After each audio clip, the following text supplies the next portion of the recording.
àṣé ohun tó ṣekú pa Destiny Boy rèé.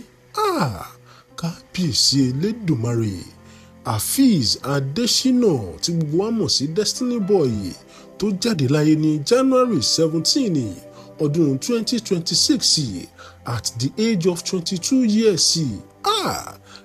Láwọn àsìkò tíṣẹ̀lẹ̀ yìí ṣẹlẹ̀ omijé pọ̀ lójú ọ̀pọ̀lọpọ̀ èèyàn torí pé ọmọ náà sì kéré, artist yìí sì kéré o, tó sì jẹ́ pé kò sẹ́ni tó expect kan pé wọ́n tiẹ̀ lè kéde ikú Destiny Boy tó sì jẹ́ pé ọ̀pọ̀lọpọ̀ náà ló ń nàka àbùkù sí oríṣiríṣi èèyàn tó súnmọ́ Destiny Boy o, bó ṣe ń nàka àbùkù sí babaláwo ẹ̀ náà ló ń nàka àbùkù sí àwọn òbí Destiny Boy o, táwọn kan tiẹ̀ tún gbé fídíò síta pé èpè ègún tí màmá ẹ̀ fi ré náà ló fà á tó fi jáde láyé ní kíákíá báyẹn o. Àwọn fámìlì tún sọ wípé ó ti ní àìsàn burúkú kan tí Destiny Boy náà sì bó ṣeé ṣe kó jẹ́ pé òun náà ló gbẹ̀mí lára ẹ̀ o.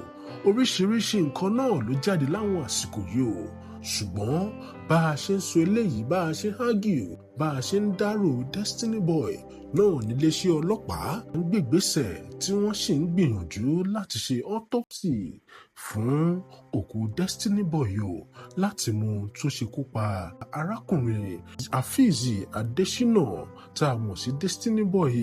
Ṣé ẹ wá rí láti January yẹn náà ló ti bẹ̀rẹ̀ autopsy o, tó sì jẹ́ pé result yìí yà ọ̀pọ̀lọpọ̀ lẹ́nu o, torí kò sẹ́ni tó expect kó ṣeé ṣe kó jẹ́ ohun yìí ló máa ṣekú pa Destiny Boy. Kí wá gan ni result ti sọ lẹ́yìn 3 months tí Destiny Boy ti jáde láyé o.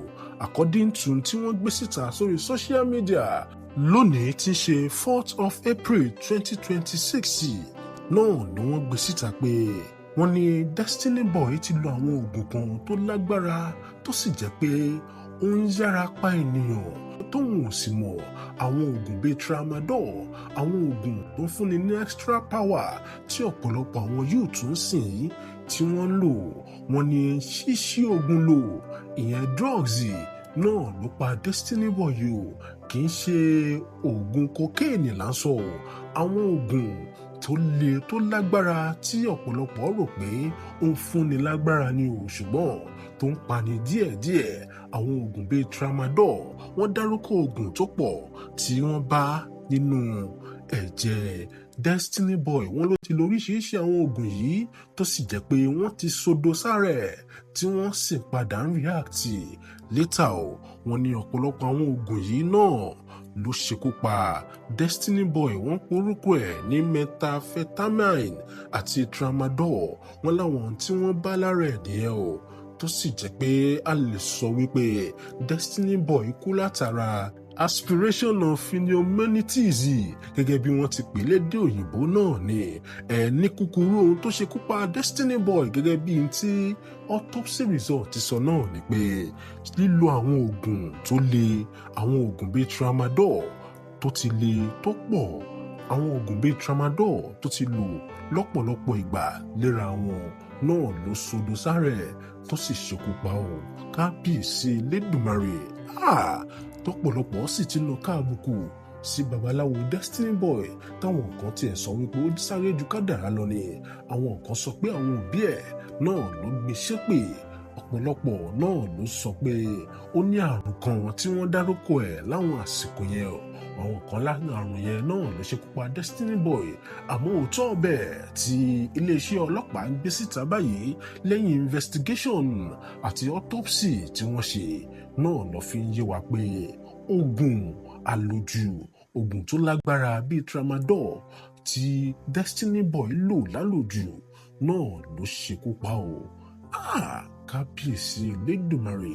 Ìyà jẹ́kọ̀ọ́ fún ọ̀pọ̀lọpọ̀ àwọn ọ̀dọ́ tí wọ́n sì ń lo àwọn oògùn yìí léra wọn tó rò pé wọ́n ń fúnni lágbára ni.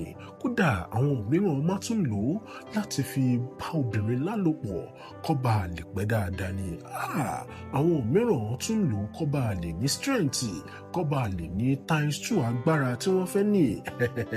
Láì mọ̀ pé ikú ń jọ̀gẹ̀dẹ̀, ikú ń rẹ̀dí, ipò ọmọ ohun tó dùn náà ló ń ṣekú pani o.